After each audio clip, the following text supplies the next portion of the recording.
Hello, welcome to Financial Insider Weekly. I'm your host, Michael Gray, CPA. My guest today is Mark Erickson. Mark is a family law attorney. His office is located in Campbell, California. Campbell is close to San Jose, and San Jose is adjacent to San Francisco. We like to say that San Francisco is adjacent to San Jose here. Anyway, some people call it Silicon Valley. Okay. Anyway, Mark graduated with a JD degree, that's his law degree, from Santa Clara University School of Law in 1979. He was admitted to the California State Bar and U.S. District Court of Northern District of California in 1979. After working for another attorney, mostly in the area of civil and business litigation, from 1979 through 1984, he founded his own law firm in 1985. He became a certified family law specialist by the Board of Legal Specialization of the State Bar of California in 1987, only yesterday. And he has lectured and presented seminars for many groups, including as a teaching assistant and guest lecturer at the Santa Clara University School of Law. And in his alter ego, his secret identity, Mark enjoys playing ice hockey. So he's actually a pretty tough guy. And he has two sons who are 22 and 25, and his older son is actually taking the bar exam today. It's July 26, 2011. So why would I have a divorce lawyer on this show? Because we're talking about a divorce-related topic. Today we're going to talk about spousal support, and I call it Divorce California style, and we're talking about spousal support today. Now, as we get into this, I just want to caution our viewers again, first of all, that we're talking about California law here, and Mark is a California attorney. I'm a California CPA. The laws vary somewhat from state to state, so you need to be aware of that. This is a very complex area of law. That's why Mark had to get his specialization. Took a lot of time and effort to do that and to keep it up. And so we're not going to cover it in 28 minutes.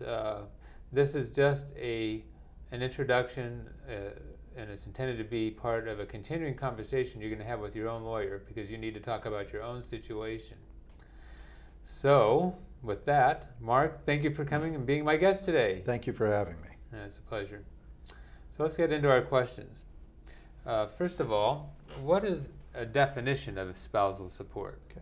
Spousal support, it's also known as alimony in many jurisdictions. In California, we call it spousal support. And okay. It's normally something that's paid monthly in a specific amount, generally to assist the a more needy spouse, at least needy in terms of financial assistance. It's something that may last for a specific finite duration or maybe an open-ended order. And it's something that the court has jurisdiction to award in a dissolution of marriage or a legal separation action. It's something that could start at the very beginning of the action and be paid while the case is in progress. And then it could be something else at the end of the case when you have a judgment that could survive after the dissolution of marriage. Okay. Just one other thing. It is by law, provided it meets the requirements of the Internal Revenue Code, and there are quite a few requirements, right, such as it must be in a written instrument, it is tax deductible to the payor, and the recipient of spousal support must include it in their gross income for California state and federal income tax purposes. Right. So, since you brought it up, okay, there's a couple of things related to this. So one is that usually for it to qualify as a tax deduction, it has to terminate at the death. So in other words, you may have it for 5 years, but if the other spouse that you're paying the spousal support to, if they die within that 5-year period, it's just gone, it's finished. And I guess I'll just mention that this is something that is surprising to many people, that they get spousal support and then they have to pay income taxes on it. And so some of this can be handled by some tax planning sometimes, but you know, it's important to just be aware that this can happen. And when a higher income spouse is paying it to a lower income spouse, there's actually a tax benefit because you're taking advantage of those lower tax brackets for the recipient spouse. Right. Assuming you're filing separate returns. Well, and assuming, yeah, you're divorced. So while you're still married, yeah, that's another issue. Well, if you're filing a joint return, you're not going to get the deduction anyway. So that's right. Okay. All right. Well, how has spousal support changed over the years? Well, I would say the law has not changed tremendously, although from time to time we still get new statutes and case law on spousal support. In terms of what actually happens in practice, one of the interesting things I've seen happen is the change between how men and women see spousal support. When I started practicing 31 years ago, it was rare, if ever, that I saw a woman paying spousal support to her husband. Nowadays, with younger couples, I won't say it's necessarily equal, but I'll say it's very common now that you see the wife is the higher earner and she is the one that is likely to be ordered or requested that she pay spousal support to her husband.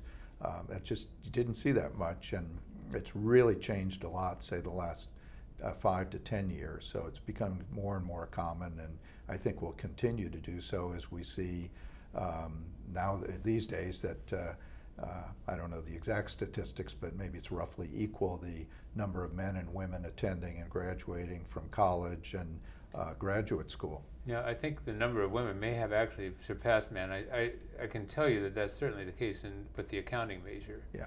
And it may be becoming pretty similar in the law. I'm not sure, but anyway, there's some groups like engineers that are still predominantly men, but there's others where women have been coming on strong, and we've been seeing it that statistically, and I think I may have even heard this, with this recession, because there were so many men that lost their jobs, that I think there actually may have been a point where, in this particular recession, it started about 2008,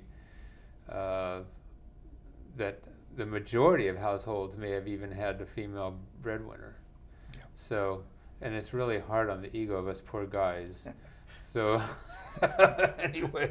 Well, something else that I don't think was as common when I started practicing is it's become more common that the husband is younger than his wife. Didn't see that as much 30 years ago. But it's not as uncommon today to have the wife not only be the higher earner, but perhaps she's been in her career longer, so she's gone beyond her earning capacity has developed more than perhaps her husband's. The cougar syndrome. Yeah. Okay. Hooray for Demi Moore, huh? All right. So, how do you apply for spousal support? Okay. Normally, if there's a significant difference in earnings or earning capacities, someone will request it early on, shortly after, or they'll make their initial request when they file their petition for dissolution of marriage. Seeking a temporary support order, and this would be an order that would be in effect during the divorce process. You need to file a motion with the court. And normally that would come up for hearing, maybe in the 30 to 45 day range after filing a request. The other side would have an opportunity to respond. Both sides would file documents with the court called income and expense declarations, where they disclose their income and expenses. Mm-hmm. Usually these hearings are put on a fairly short calendar, with a maximum of a half-hour time for the court to spend on the hearing. And the court, primarily in the area of temporary support, is looking at the income of each party, tax considerations such as the interest deduction for a mortgage if one of the spouses is in a house, the property tax deduction, if there are children, dependency exemptions, perhaps adjustments if there are 401k contributions being made, or mandatory retirement for, say, a teacher or someone working in the public sector.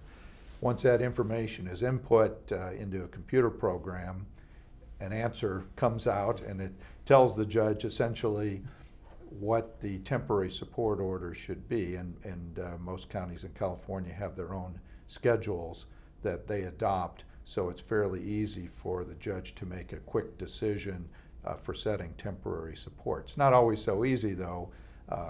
Where you run into problems is where you have income disputes. Mm-hmm. Self-employed people, it can be difficult to determine what is a self-employed person's true income. What if they have a restaurant or some other business? Their income may be variable, and so it can become very complex. The system tries to make it easy to set a quick temporary spousal support order, but it isn't always easy. Mm-hmm. Okay. Are there separate judgments for terminating the marriage and for financial issues like spousal support and dividing property? Well, there can be. We have the concept known as divisible divorce. The law provides that you can have multiple judgments in your dissolution of marriage case. So you may have one document that terminates your marital status. You may have another document or judgment that divides property and debts. And you may have another judgment that addresses child and spousal support rights. So it wouldn't be unusual for there to be a separate judgment that only resolved the issue of permanent or judgment spousal support. We call the process bifurcation, where the court can cut the case into multiple pieces so you don't have to resolve all of your disputes at a single time in a single document. So I guess I think I've heard of some cases where it may be years before this, like a property division, is all done and so forth. It can be.